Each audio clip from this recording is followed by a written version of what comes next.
আসসালামু আলাইকুম প্রিয় দর্শক শ্রোতা।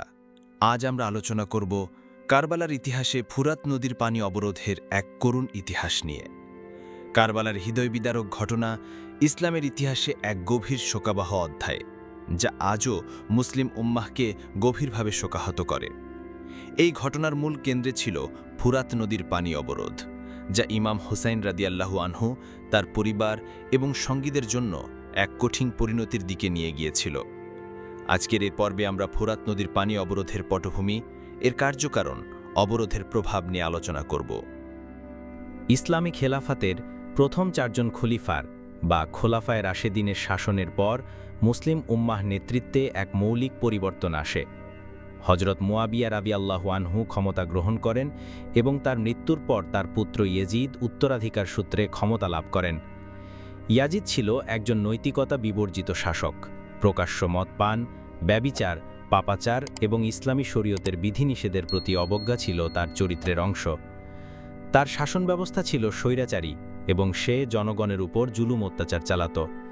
মদিনা ও মক্কার মতো পবিত্র শহরগুলোতেও তার অপকর্মের খবর ছড়িয়ে পড়েছিল, যা মুসলিম সমাজের জন্য ছিল চরম অবমাননাকর। ইয়াজিদের শাসনে ইসলামী মূল্যবোধ ও আদর্শ দ্রুত বিলুপ্তির পথে যাচ্ছিল।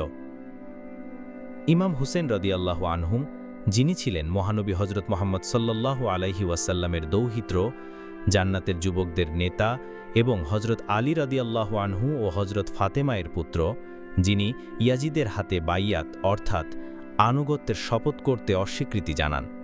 তার কাছে ইয়াজিদের মতো একজন পাপিষ্ঠ ও অনইসলামিক শাসকের প্রতি আনুগত্য প্রকাশ করা ছিল ইসলামের মৌলিক আদর্শের সাথে বিশ্বাসঘাতকতা।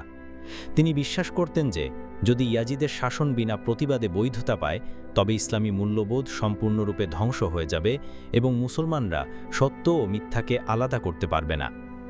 ইমাম হুসেন রাদিয়াল্লাহু আনহুর উদ্দেশ্য ছিল ক্ষমতা দখল করা নয়, বরং ইসলামের প্রকৃত শিক্ষা ও মূল্যবোধকে রক্ষা করা, যা ইয়াজিদের দ্বারা কলুষিত হচ্ছিল।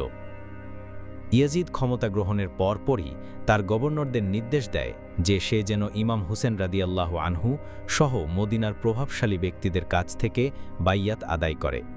ইমাম হুসেন রাদিয়াল্লাহু আনহু বাইয়াত প্রদানে অস্বীকৃতি জানালে তার উপর চাপ বাড়ানো হয়। তিনি তার পরিবার নিয়ে মদিনা ত্যাগ করেন এবং মক্কায় আশ্রয় গ্রহণ করেন, যেখানে তিনি কিছুদিনের জন্য অপেক্ষাকৃত নিরাপদ বোধ করেন। মক্কায় থাকাকালীন ইরাকের কুফাবাসীরা ইমাম হুসেন রাদিয়াল্লাহু আনহুর কাছে শত শত চিঠি পাঠায়। তারা ইয়াজিদের অত্যাচার থেকে মুক্তির জন্য তাকে কুফায় আসার আমন্ত্রণ জানায়। তারা প্রতিশ্রুতি দেয় যে তারা তার পাশে থাকবে এবং তাকে সমর্থন দেবে, কারণ কুফাবাসীরা দীর্ঘদিন ধরে আহলে বাইত অর্থাৎ নবী পরিবারের সদস্যের প্রতি অনুগত ছিল। তাদের ডাকে সাড়া দিয়ে ইমাম হুসেন রাদিয়াল্লাহু আনহু তার চাচাতো ভাই মুসলিম ইবনে আকিল রাদিয়াল্লাহু আনহুকে কুফায় পাঠান পরিস্থিতি পর্যবেক্ষণের জন্য। মুসলিম ইবনে আকিল কুফায় পৌঁছে দেখেন যে সেখানে ইমাম হুসেন রাদিয়াল্লাহু আনহুর প্রতি ব্যাপক জনসমর্থন রয়েছে। প্রায় 18,000 লোক তার হাতে বাইয়াত গ্রহণ করে। মুসলিম ইবনে আকিল ইমাম হুসেন রাদিয়াল্লাহু আনহুকে কুফায় আসার জন্য বার্তা পাঠান, কিন্তু ইয়াজিদের নিয়োগিত এবং কঠোর গভর্নর উবাইদুল্লাহ ইবনে জিয়াদ কুফায় আসার পর পরিস্থিতি দ্রুত পাল্টে যায়। ইবনে জিয়াদ ভয়ঙ্কর দমনপীড়ন চালায়, যার ফলে কুফাবাসীর মধ্যে ভীতি ছড়িয়ে পড়ে। জনসমর্থন কমে যায় এবং মুসলিম ইবনে আকিলকে নির্মমভাবে গ্রেফতার ও শহীদ করা হয়। ততক্ষণে ইমাম হুসেন রাদিয়াল্লাহু আনহু তার পরিবার ও কিছু বিশ্বস্ত সঙ্গী নিয়ে কুফার উদ্দেশ্যে যাত্রা শুরু করেছেন। তিনি জানতেন না যে কুফার পরিস্থিতি সম্পূর্ণরূপে পাল্টে গিয়েছে এবং যে জনগণ তাকে আমন্ত্রণ জানিয়েছিল তারাই এখন ভয় ও প্রলোভনের শিকার হয়ে তার বিরুদ্ধে চলে গেছে। ইমাম হুসেন রাদিয়াল্লাহু আনহু তার পরিবার, কিছু বিশ্বস্ত সঙ্গী এবং নারীদের নিয়ে কুফার উদ্দেশ্যে যাত্রা শুরু করেন। তার সাথে প্রায় 72 জন সঙ্গী ছিলেন, যাদের মধ্যে শিশু, নারী এবং বৃদ্ধরাও অন্তর্ভুক্ত ছিলেন। পথে হরর ইবনে ইয়াজিদ রিয়াহির নেতৃত্বে ইয়াজিদের একদল সৈন্য তাদের পথ অবরোধ করে।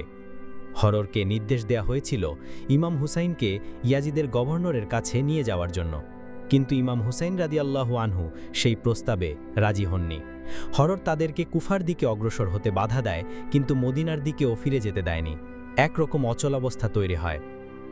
61 হিজরির 2রা মুহররম বা 680 খ্রিস্টাব্দে ইমাম হুসেন রাদিয়াল্লাহু আনহু তার কাফেলা নিয়ে কারবালার প্রান্তরে পৌঁছান। তারা সেখানে তাঁবু স্থাপন করেন। ঐতিহাসিক বর্ণনা অনুযায়ী তিনি যখন এই স্থানের নাম জিজ্ঞাসা করেন তখন তাকে বলা হয় কারবালা। এই নাম শুনে তিনি অত্যন্ত দুঃখিত হন এবং বলেন যে এটাই সেই স্থান যেখানে তার এবং তার সঙ্গীদের শাহাদাত হবে। এখানেই তারা ইয়াজিদের বিশাল সেনাবাহিনীর দ্বারা ঘেরাও হয়ে যান। এই সেনাবাহিনীতে ছিল হাজার হাজার সৈন্য, যাদের নেতৃত্বে ছিল উমার ইবনে সাদ।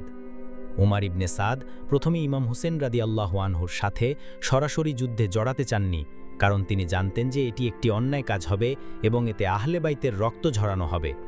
কিন্তু উবাইদুল্লাহ ইবনে জিয়াদ তাকে কঠোর পরিণতি ভোগ করার হুমকি দেয় এবং তাকে বাধ্য করে।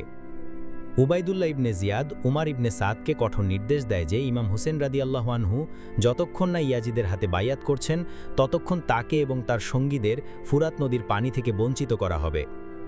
এই নির্দেশ ছিল সম্পূর্ণ অমানবিক ও বর্বরতার চরম দৃষ্টান্ত।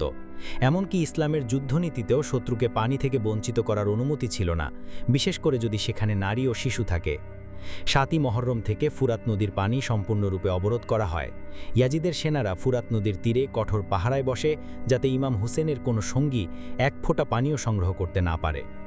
ইমাম হুসেন রাদিয়াল্লাহু আনহু বারবার উমার ইবনে সাদ এবং তার বাহিনীকে বোঝানোর চেষ্টা করেন যে তিনি রক্তপাত চান না।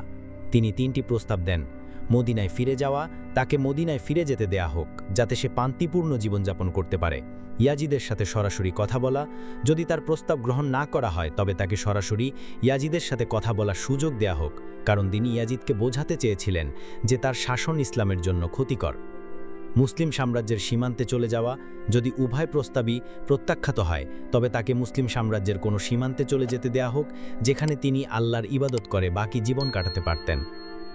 কিন্তু উবাইদুল্লাহ ইবনে জিয়াদের অনমন্য মনোভাব আর বাইয়াতের একক দাবির কারণে তার কোনো প্রস্তাবই গ্রহণ করা হয়নি। উবাইদুল্লাহ ইবনে জিয়াদ তার অবস্থান থেকে এক চুলও নড়েননি। ইমাম হুসেন রাদিয়াল্লাহু আনহু জানতেন যে এই বাইয়াত শুধুমাত্র ব্যক্তিগত আত্মসমর্পণ নয়, বরং ইসলামের মূল আদর্শের সাথে আপোষ করা। আজ এ পর্যন্তই। ইনশাল্লাহ খুব শীঘ্রই আপনাদের মাঝে চতুর্থ পর্ব নিয়ে হাজির হব। যদি আমার ভিডিওটি ভালো লেগে থাকে অবশ্যই আমার চ্যানেলটি সাবস্ক্রাইব করে পাশে থাকবেন। ধন্যবাদ।